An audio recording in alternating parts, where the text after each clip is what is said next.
kitchen. Today we're going to be making mayonnaise.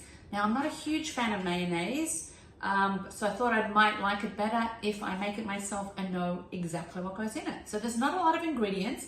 I've taken some eggs that I've hard boiled, so we're going to put the eggs into our blender. We're going to blend them up.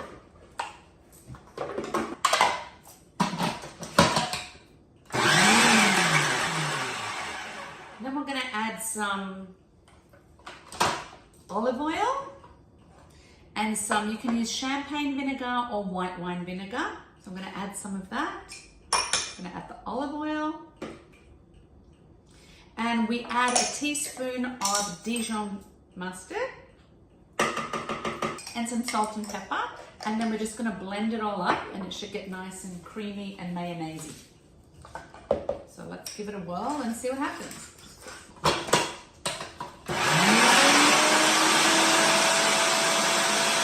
We're going to have a look at it.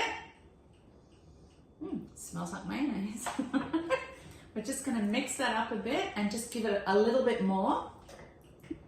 Now I'm just going to stream in a little bit more oil to get it a little bit runnier consistency.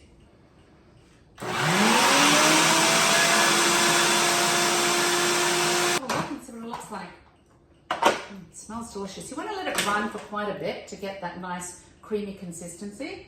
Okay, so there we go. It's nice and creamy, like mayonnaise. Remember, it's not going to look exactly like the mayonnaise you buy in a jar because they do put preservatives in and this won't last nearly as long. You can see there's a mayonnaise there.